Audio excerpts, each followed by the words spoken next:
Olá, meu amigo ou minha amiga, tudo bem com você? Seja muito bem-vindo ou bem-vinda a mais um vídeo da Khan Academy Brasil. E nesse vídeo, vamos conversar sobre a definição formal das derivadas parciais. Nos últimos vídeos, eu falei com você sobre as derivadas parciais, como você calcula uma derivada parcial e como você interpreta ela em termos gráficos. Mas o que eu quero fazer aqui é formalizar um pouco mais as coisas, ou seja, eu quero apresentar a definição formal de uma derivada parcial. Então, só para te lembrar, a derivada parcial é o tipo de coisa que se aplica a uma função que tem uma entrada multivariável. Por exemplo, podemos ter uma função de xy, mas é bom enfatizar que poderíamos ter um número muito maior de entradas. Poderíamos ter até 100 entradas ou algo assim. Para começar a definir a derivada parcial, eu acho legal a gente dar uma olhada na definição da derivada em um caso unidimensional, ou seja, pensar em como definimos a derivada comum.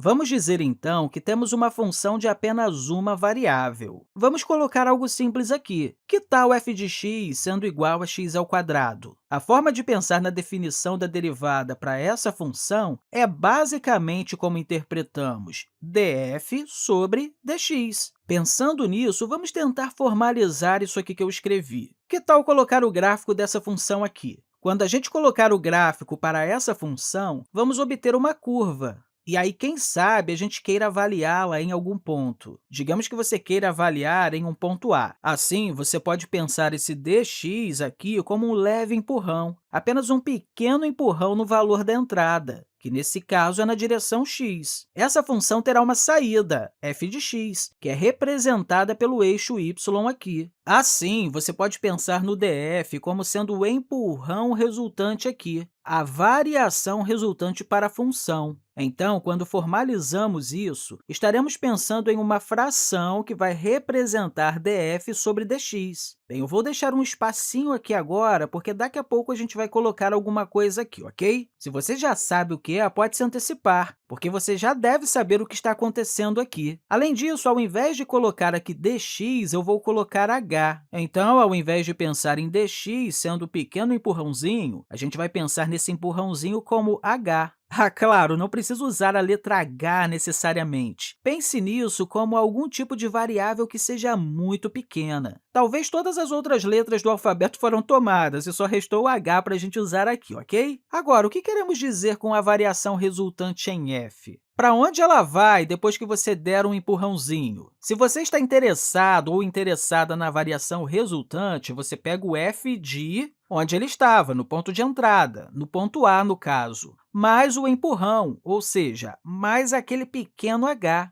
Aí, você subtrai disso o valor da função onde ele estava, que nesse caso aqui vai ser f de a. O que isso está fazendo é calcular a diferença entre o que temos ao final e a função original, ou o valor original da função naquele ponto. Então, essa parte superior é realmente o que representa df. Isso é o que está representando o df aqui, mas você não está fazendo isso para qualquer valor real de h. Você não faz isso para qualquer empurrão. Não se esqueça que, em grande parte do cálculo, a gente está considerando aqui o limite disso quando h tende a zero. Isso é o que faz concreta a ideia de um pequeno empurrão ou uma minúscula variação resultante. Não é um valor qualquer, certo? É um limite. E, claro, a gente poderia entrar aqui na definição formal de um limite, mas, a rigor, podemos escrever algo assim. Agora, no mundo multivariável, a história é muito semelhante. Podemos basicamente fazer a mesma coisa. A gente olha aqui para a função original e apenas começa a formalizar o que pensamos sobre cada uma dessas variáveis e suas representações. Ainda podemos usar a letra h para essa parcial x, ou seja, estamos representando um pequeno empurrão na direção x. Agora, se a gente pensar aqui sobre o que é esse empurrãozinho, eu vou até desenhar isso aqui, é melhor para a gente entender. O jeito que eu gosto de desenhar isso aqui é pensar em todo o espaço de entrada como plano xy. Ah, claro, se fossem mais variáveis, isso seria um espaço de alta dimensão, ok? Estamos pensando aqui em algum ponto. Talvez a gente esteja pensando em avaliar o ponto AB, então é legal especificar isso. A gente sempre faz isso em um ponto específico definido por você. Então, estamos pensando aqui em um ponto muito específico AB. E aí, quando você pensa na pequena variação em x, você estaria pensando em um pequeno empurrãozinho na direção x, uma pequena mudança aqui.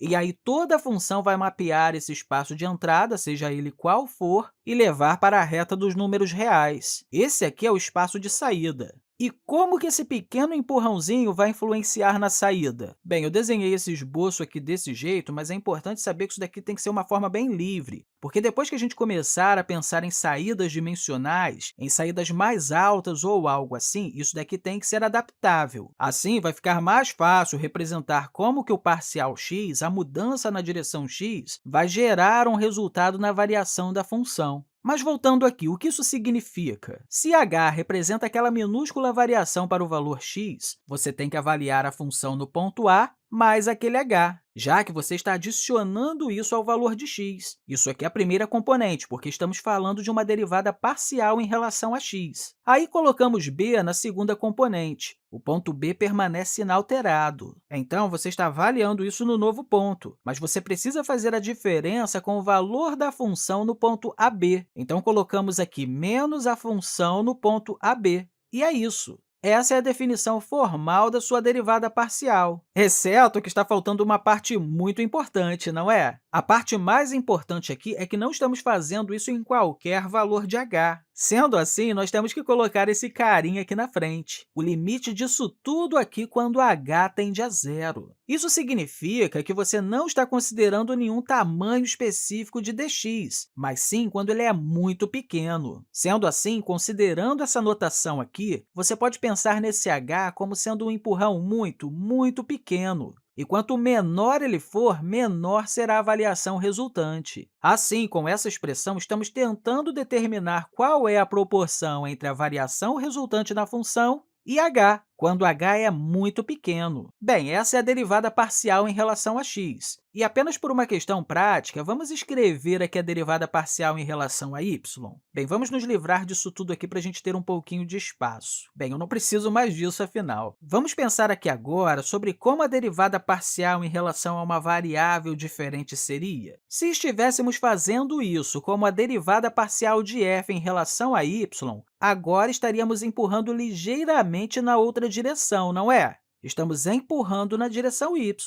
Provavelmente você pensou o seguinte agora: ok, ainda vamos dividir algo pelo pequeno empurrão, não é? Então, novamente, eu vou usar a mesma variável. Talvez fosse mais claro escrever algo como a variação em y, ou aqui escrever algo como a variação em x. Inclusive, tem pessoas que fazem isso, mas é menos comum. Na verdade, eu acho que grande parte das pessoas preferem mesmo utilizar a variável de limitação padrão aqui. Enfim, vamos continuar aqui. Dessa vez, quando você estiver considerando qual é o resultado da variação, novamente, eu sempre esqueço de escrever que estamos avaliando isso em um ponto específico AB. Enfim, como resultado, nós vamos ter aqui o quê? A gente pega tudo que está no numerador e divide por h. Mas o que fica no numerador, hein? Dessa vez, a gente vai escrever aqui fd. Na primeira variável, temos o valor de a, que não vai mudar. A mudança acontece na segunda variável. Assim, temos aqui na segunda variável o b mais h, ou seja, estamos adicionando aquele pequeno empurrão para o valor dy.